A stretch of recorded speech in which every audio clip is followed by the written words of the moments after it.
A little bit too long. She got off into something else, but let's give Patty a round of applause.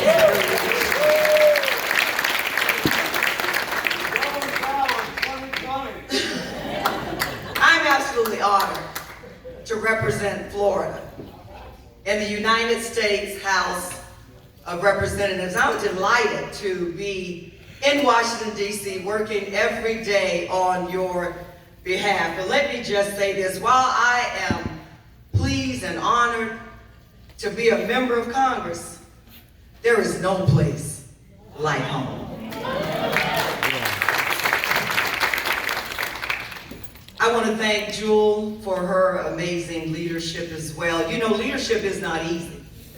You know, it's easy to sit back and say, well, boy, if I was in charge, I do it this way or I do it that way. Well, it's easy to say that. But leadership is not easy, how well I know. But I want to thank you, Jewel, for your leadership, and to all of the caucus chairs and presidents in the room. Thank you for what you do to lift up Democrats and to lift up democratic values in the greatest state in the nation, in our home state of Florida. Also, I wanted to just say, take just a moment too to say, you know, yeah, I'm in Congress and I'm busy and all of that, madams, mistress of ceremony. But I didn't get here by myself.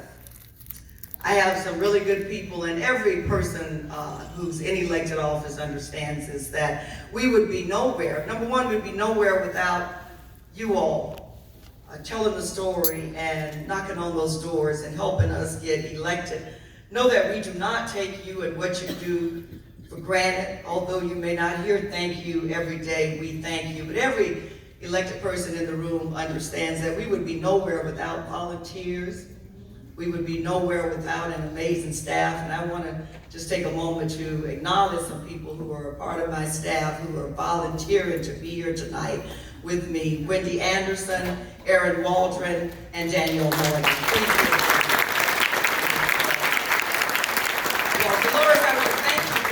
The invitation to get me here tonight. And I know I'm not the one y'all had selected at first. That's all right with me. Andrew Gillum. That's all right. I was really looking forward to hearing Andrew Gillum myself.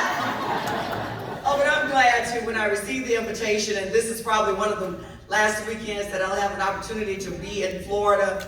And I said if I could get to Volusia County, I'm going to be at Volusia County because it's 2020. And y'all know we have a lot of work to do. So I want to thank you for extending an invitation to this member of Congress to come and share just a few words with you during this extremely critical time in our history. Now, y'all know I can't help myself. I am a former law enforcement officer. I spent 27 years there.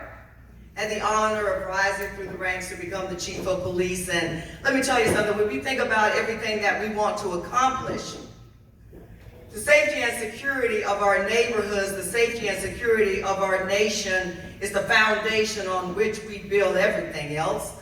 So I want to pause for just a moment to thank Sheriff Mike Chitwood, who is not here, but I want to thank him for sending these two very fine, very talented, and very capable deputies to be here tonight. Thank you to the Volusia County Sheriff's Office. I also want to acknowledge Representative Escamani. Isn't she something? Florida is blessed. We're blessed to have her.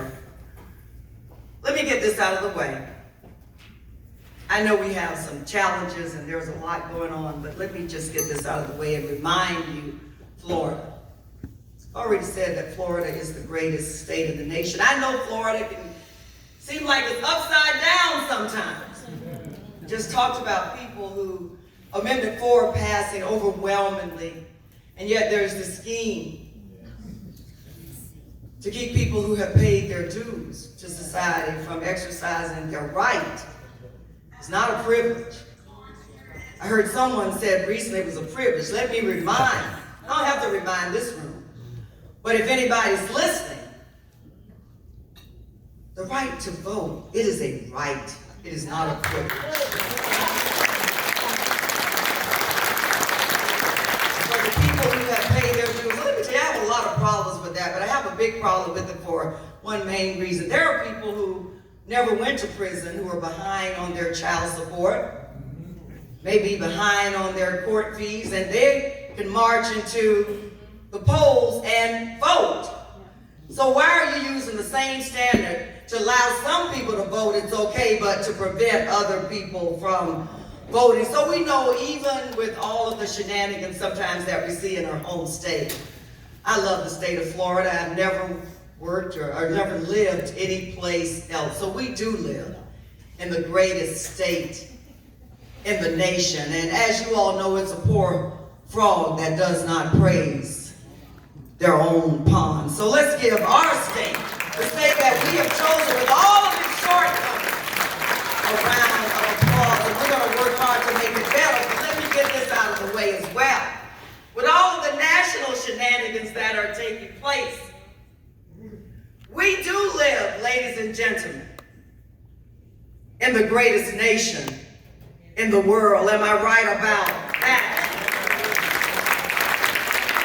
We live in the greatest nation because only in this nation can a little black girl from Jacksonville, Florida, the youngest of 7 children, grew up in a 2-bedroom wood frame house. Mother cleaned houses for a living, and father was a janitor who went to work every day. Grow up to be the first woman to serve as chief at the Orlando Police Department, and doggone it, look at that, be elected to the U.S. House of Representatives. Only in this nation. And you all know that Florida, every election night, I'm excited about 2020 with all of the things we need to worry about and be concerned about. We know that on election night, Florida, our state, is the state that keeps everybody up around the nation, right? Because what in the world is Florida going to do? Because so goes Florida, Dolores, so goes the nation, so goes the election, right? So everybody's up trying to see what Florida is going to do. Everybody's got their eyes on Florida. So let me say this year, in the year of 2020, we know they're going to be watching us, right? So let's give them something real blue to look at.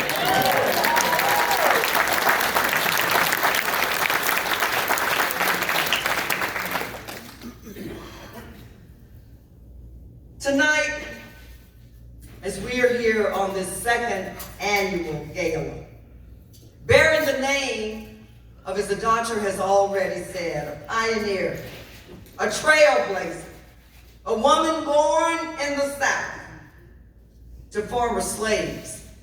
Let's think about it.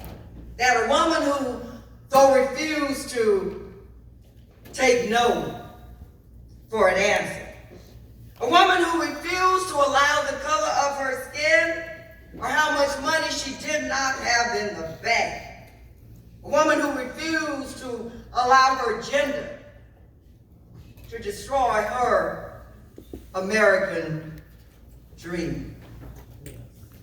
Tonight's gala bears the name of a phenomenal woman, Dr. Mary McLeod Bethune.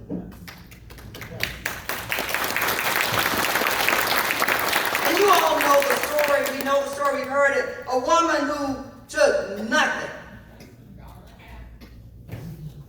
What's it again? $1.50. She took nothing but her democratic values, her love for people and education, and build a college that we now know as Bethune-Cookman University. Dr. Bethune was an educator, and she realized that if a child was going to have any chance at all, any chance to make it, that their success began with a good education. So I came tonight to ask you, are there any teachers in the room? Let me get all of the teachers to stand up, and let's give our teachers a round of applause. And when are we going to start them what they're worth.